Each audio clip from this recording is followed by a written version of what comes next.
हर हर महादेव। नमस्कार दोस्तों, स्वागत है आपका हमारे चैनल पर। आज हम सब चर्चा करेंगे मेष लग्न की संपूर्ण कुंडली के बारे में।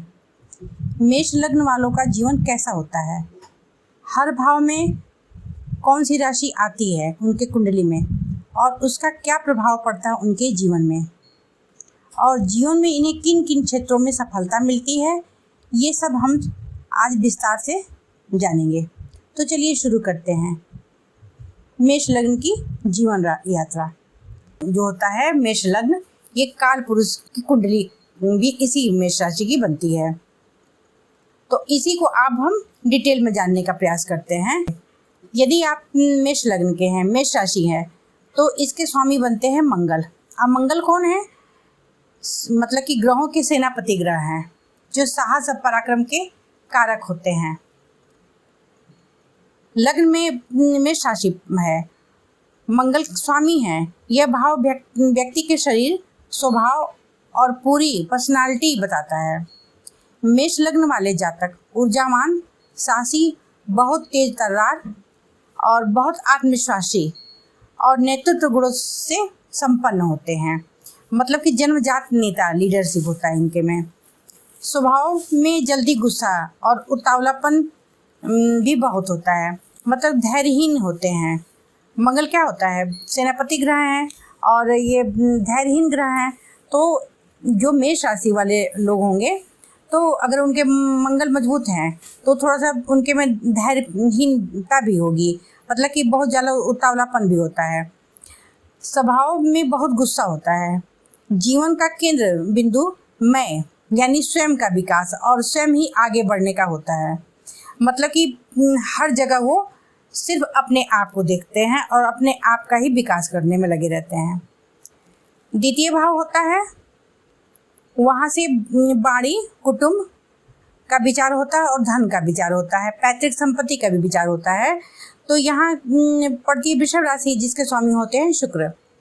ये धन, बाड़ी, परिवार आदि मूल्यों को दर्शाता है। ऐसे जातक धन कमाने में बहुत सक्षम होते हैं, भोजन और सुख सुविधाओं के शौकीन होते हैं, क्योंकि यहाँ शुक्र की राशि पड़ती है। शुक्र भौतिकता के कारक ग्रह भी होते हैं।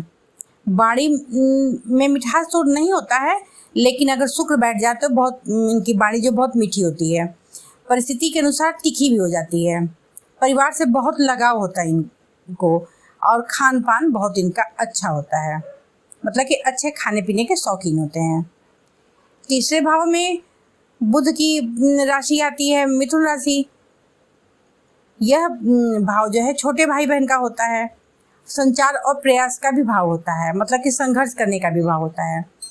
जो जातक होता है मेष राशि का, वो बहुत पराक्रमी, मेहनती और संवाद कुशल होता है, मतलब बोलने में बहुत चतुर होता है, चतुराई से बोलता है। और मिथुन राशि होती है ना, वो डबल माइंडेड राशि होती है। अपना काम निकालने में बहुत ये लोग कुशल होते हैं। लेखन, पत्रकारिता, मीडिया और यात्राओं से जुड़े कार्य में भी ये बहुत अच्छे सफल हो जाते हैं। भाई बहनों से इनका जो रिश्ता होता है उतार चढ़ाव का होता है, लेकिन सहयोग भी मिलता है। अब देखते हैं चतुर्थ भाव। चतुर्थ भाव में कर्क राशि आती है, जिसके स्वामी होते हैं चंद्रमा। यहाँ से घर, माता, सुख सुविधा, संपत्ति, मकान, मतलब कि भूमि, भवन, वाहन का विचार होता है। तो ये सब सुख सुविधाएं जो अगर चंद्रमा यहाँ हो तो जातक को आसानी से कुशलतापूर्वक मिल जाता है। जातक को मात्र सुख जो होता है, संपत्ति, वाहन, स्थायी निवास का भी लाभ मिलता है। ये बहुत भावुक और घरेलू स्वभाव के होते हैं। शिक्षा, भूमि संबंधी लाभ भी इनके बहुत अच्छे होते हैं। पंचम भाव में सूर्य की राशि आती है। यह शिक्षा, संतान, बुद्धि और प्रेम संबंध का भाव होता है। जातक बहुत बुद्धिमान होता है, रचनात्मक होता है और प्रभावशाली व्यक्तित्व का धनी होता है। संतान सुख बहुत अच्छा होता है इनका, लेकिन संतान पर गर्व करने की प्रवृत्ति में बहुत होती है। राजनीति, शिक्षा और कला के क्षेत्र में इनकी सफलता की संभावना बहुत अच्छी होती है। छठे भाव में बुध की राशि कन्या राशि पड़ती है। छठा भाव, यहाँ से शत्रु, ऋण, रोग का विचार किया जाता है। तो जातक जो होता है बहुत मेहनती तो होता है, विश्लेषण करने में भी माहिर होता है। जीवन में शत्रु मिलते हैं लेकिन उन पर विजय हमेशा पाता है। स्वास्थ्य में पाचन तंत्र और नर्वस सिस्टम की समस्या होने की संभावना होती है। सेवा कार्य, आयुर्वेदिक चिकित्सा जो होता है और न्याय के क्षेत्र में भी इनको अच्छा सफलता मिलता है। सप्तम भाव में तुला राशि आती है जिसके स्वामी होते हैं शुक्र। यह विवाह, जीवन साथी और पार्टनरशिप का भाव होता है। जीवन साथी आकर्षक मिलता है, संतुलित और सहयोगी भी होता है। विवाह में संतुलन और सामंजस्य भी बना रहता है। व्यापार और साझेदारी में मतलब कि पार्टनरशिप से लाभ भी मिलता है। और जीवन साथी जो होता है बहुत खूबसूरत भी होता है। अष्टम भाव में वृश्चिक राशि आती है जिसके स्वामी होते हैं मंगल।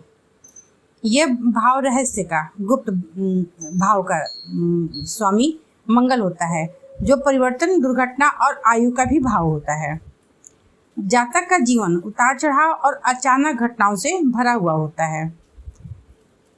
शोध, गुड़ विद्या मतलब गुप्त विद्या, ज्योतिष, आध्यात्मिक ओर इनका आकर्षण होता है। स्वास्थ्य में चोट, ऑपरेशन या अचानक समस्या आने की संभावना होती है। लंबी आयु की संभावना, लेकिन जीवन में कई बड़े मोड़ भी आते हैं। नवम भाव में धनु राशि आती है जिसके स्वामी होते हैं देवगुरु बृहस्पति। यह भाव भाग्य, धर्म, अध्यात्म, गुरु और लंबी यात्राओं का भाव होता है।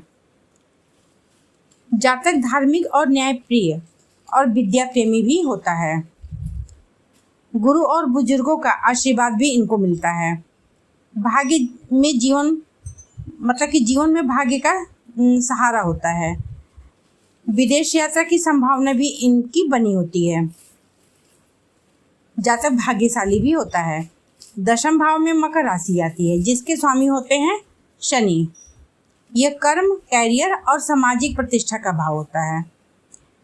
जातक परिश्रमी, जिम्मेदार और अनुशासन प्रिय होता है क्योंकि ये शनि की राशि आती है और शनि जो है न्यायप्रिय ग्रह होते भी हैं। धीरे धीरे सफलता, लेकिन पद प्रतिष्ठा इनको अच्छी मिलती है। प्रशासनिक, इंजीनियरिंग, राजनीति और मैनेजमेंट क्षेत्र में ये इनकी सफलता की संभावना बनी रहती है। एकादश भाव में कुंभ राशि आती है। ये राशि भी शनि की ही राशि होती है। यह भाव जो होता है लाभ का भाव होता है, किसी भी प्रकार का लाभ का भाव होता है। मित्र और इच्छाओं की पूर्ति का भी ये भाव होता है। बड़े भाई बहनों का विचार भी यहीं से होता है, तो जातक को बड़े संपर्कों से लाभ मिलता है। मित्र मंडली इनकी बहुत अच्छी और सहयोगी होती है। अनेक स्रोतों से धन की प्राप्ति होती है। महत्वाकांक्षाएं इनकी बहुत अच्छी मतलब प्रबल होती है, समय के साथ पूरी भी होती है। और द्वादश भाव में मीन राशि आती है जिसके स्वामी भी देवगुरु बृहस्पति ही होते हैं। यह व्यय, हानि, विदेश, मोक्ष और आध्यात्मिकता का भाव होता है। और यहाँ से ये ऑपरेशन का खर्चा, दवाई का खर्चा और ये जेल यात्रा भी यहीं से देखी जाती है। जातक बहुत खर्चीला होता है लेकिन दानशील भी होता है।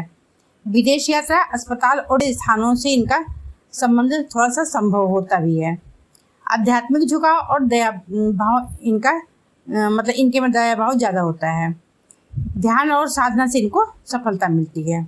तो दोस्तों ये था मेष लग्न की संपूर्ण कुंडली का भाव के हिसाब से विश्लेषण। इससे हम समझ सकते हैं कि मेष लग्न वालों का जीवन साहस, संघर्ष और सफलता से भरा होता है। अगर आपको यह जानकारी अच्छी लगी हो तो वीडियो को लाइक और शेयर जरूर करें और चैनल को सब्सक्राइब करना ना भूलें। जी धन्यवाद।